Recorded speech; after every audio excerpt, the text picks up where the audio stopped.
Halo, selamat siang semuanya. Sebelumnya, izinkan saya untuk memperkenalkan diri. Nama saya Starlet Putri Cahya. Saya dari kelas 4A dengan NIM 22241900048. Nah, di sini saya akan menjelaskan tentang rekayasa genetika di bidang kesehatan. Ini saya akan menjelaskan tentang manfaat rekayasa genetika di bidang kesehatan. Yang pertama, ada rekayasa genetika dalam upaya pemeliharaan kesehatan. Kemajuan di bidang teknologi dapat meningkatkan upaya pemeliharaan kesehatan, karena dengan kemajuan ilmu pengetahuan dan teknologi, penyakit dapat diketahui sejak dini dan tepat. Pengobatan yang lebih spesifik dapat dilakukan dan produksi bahan obat pun dapat dilakukan dengan lebih efisien, sehingga obat yang sukar ditemukan dapat diperoleh dengan mudah. Yang kedua, ada terapi gen, merupakan suatu penerapan antibodi monoklonal. Terapi gen merupakan teknologi yang memungkinkan gen-gen yang rusak dapat diganti dengan gen-gen normal menggunakan vektor untuk menyisipkan DNA ke dalam sel. Teknologi terapi gen tidak terlepas dari prinsip rekayasa genetika untuk menghasilkan GMO, genetically modified organism, atau yang biasa dikenal sebagai organisme transgenik. Ide untuk terapi gen cukup unik, yaitu dengan menambahkan gen yang normal ke bagian genom yang mengalami mutasi ataupun kerusakan, sehingga fungsi gen tersebut dapat diperbaiki. Proses rekayasa genetik pada teknologi terapi gen meliputi tahapan berikut: isolasi gen target, penyisipan gen target ke vektor transfer, transfer vektor yang telah disisipi gen target ke organisme yang akan diterapi, dan transformasi pada sel organisme target. Gen target yang telah disisipkan pada organisme yang diterapi tersebut diharapkan mampu menggantikan fungsi gen abnormal yang mengakibatkan penyakit pada penderita. Nah, yang ketiga ada insulin. Insulin diperoleh dengan cara mengekstraksi pankreas babi atau lembu. Namun penggunaan hormon hewan pada manusia mengakibatkan hipersensitivitas atau kemungkinan terjadinya resistensi. Akhir-akhir ini hormon manusia, diantaranya insulin, diperoleh melalui biakan mikroorganisme di laboratorium, di mana gen untuk zat pemula dan proinsulin disusun kemudian disisipkan ke dalam bakteri E. coli. Setelah pemurnian proinsulin, insulin asli diturunkan melalui digestif proinsulin itu dengan menggunakan tripsin dan karboksipeptidase. Sekarang banyak penderita diabetes mendapatkan pengobatan dengan insulin manusia ini. Yang keempat ada vaksin. Pengembangan vaksin terkait erat dengan bioteknologi. Teknik-teknik bioteknologi modern seperti rekayasa genetika memungkinkan pengembangan vaksin dilakukan dengan efektif, cepat, dan ekonomis. Yang kelima ada antibiotik. Sesuai dengan susunan kimia, antibiotik digolongkan ke dalam 4 kelas: penisilin, tetraksiklin, cefalosporin, dan eritromisin. Nah, antibiotika biasanya bukan protein, sehingga secara langsung tidak merupakan produksi gen. Kebanyakan antibiotik disusun di dalam sel melalui suatu rantai reaksi kimia yang khas dan terpisah, yang mana masing-masing dikatalisi oleh enzim sendiri. Antibodi dibuat oleh sel khusus dalam limpa, darah, dan kelenjar getah bening. Sel-sel yang disebut sel B ini melepas antibodi yang menjelajahi tubuh, memilih, dan menempel pada mikroba dan bahan asing lainnya. Semua antibodi memiliki bentuk dasar yang sama, yaitu seperti huruf Y. Pada ujung masing-masing tangan terdapat lekuk-lekuk dengan bentuk yang berbeda. Jika menjumpai antigen yang bentuknya sesuai, akan saling berkaitan. Yang keenam ada enzim. Enzim sangat penting dalam diagnosis penyakit hepar, jantung, dan pankreas. Penyakit ini banyak diderita oleh penduduk di negara industri. Analisis enzimatik juga digunakan secara berhasil dalam memantau pengobatan. Berbagai perubahan pada keadaan klinik jelas dipengaruhi oleh tingginya kegiatan enzim dalam serum yang diuji. Saya akan membahas nomor 3. Apa saja sih proses-proses dasar dari rekayasa genetika di bidang kesehatan? Nah, melalui proses rekayasa genetika dihasilkan berbagai organisme ataupun produk yang menguntungkan untuk kehidupan manusia.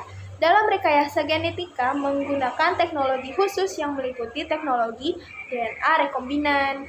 DNA rekombinan yaitu kombinasi materi genetik yang baru terbentuk dengan cara menyisipkan molekul DNA ke dalam suatu vektor untuk dapat terintegrasi serta mengalami perbanyakan di dalam suatu sel organisme lain yang memiliki peran sebagai sel inang.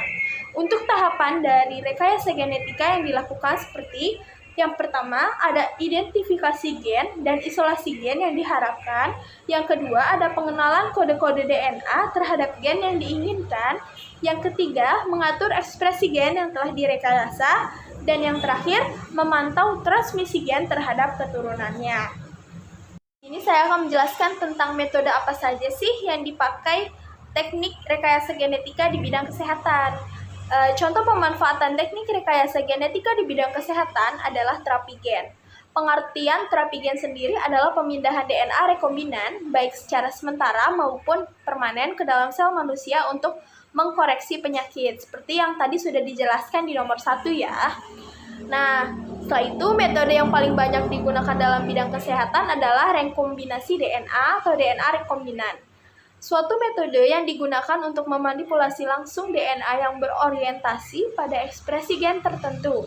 Teknik ini melibatkan kemampuan untuk mengisolasi, memotong, dan memindahkan potongan DNA tertentu sesuai dengan gen-gen yang menjadi target.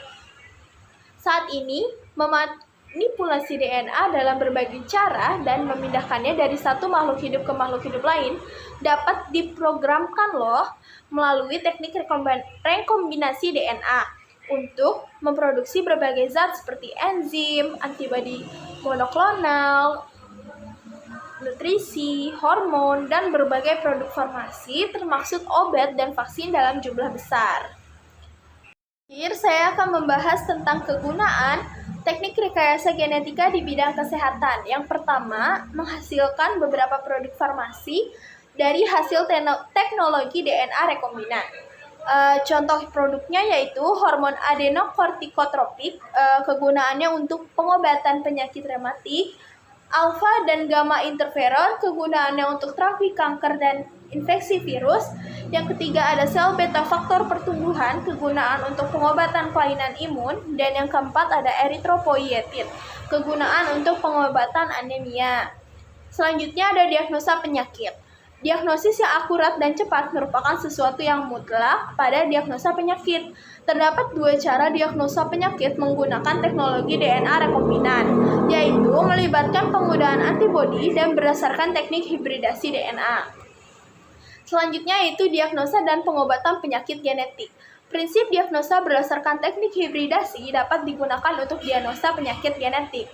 Misalkan, mutasi spesifik diketahui merupakan penyebab dari penyakit tertentu seperti penyakit Alzheimer. Bila kita mengetahui mutasi spesifik tersebut, maka kita dapat merancang probe DNA yang dapat berhibridasi untuk mendeteksi mutasi tersebut. Sehingga diagnosa genetik dapat dilakukan menggunakan teknik yang sama dengan yang digunakan untuk diagnosa penyakit infeksi virus. Bila perbedaan genetik dapat dideteksi, kerusakan genetik dapat didiagnosa, maka mungkin juga dapat diperbaiki. Proses ini dikenal dengan terapi gen. Selanjutnya ada vaksin subunit rekombinan. Vaksin jenis ini mengandung protein antigen patogen yang diproduksi dengan teknologi DNA rekombinan. Contohnya, vaksin hepatitis B yang digunakan untuk mencegah infeksi hepatitis B. Antigen virus hepatitis B yang telah diketahui dapat menginduksi antibodi protektif adalah HBsAg atau hepatitis B surface antigen. Gen pengkode HBsAg diklon dan diekspresikan di E. coli dan ragi. Protein HBsAg yang diperoleh dari ragi digunakan sebagai vaksin rekombinan pertama untuk perdagangan pada tahun 1986 dan harganya lebih murah daripada vaksin hepatitis B konvensional. Adapun keunggulan vaksin subunit rekombinan yaitu aman, hanya mengandung antigen tunggal terhadap imunitas yang diharapkan. Yang kedua, tidak menimbulkan penyakit. Yang ketiga, tidak ada kemungkinan terkontaminasi patogen lain. Yang keempat, jarang menginduksi reaksi yang tidak diinginkan. Yang kelima, menjamin penyediaan kontinu dan mudah dari sumber yang aman. Dan keenam, harga murah. Dan yang ketujuh, mencegah transmisi penyakit dengan tidak sengaja pada pegawai produksi dan pemakai. Nah, sekian presentasi yang dapat saya sampaikan. Kurang lebihnya mohon maaf. Semoga ilmu yang saya berikan bermanfaat bagi kita semua. Terima kasih.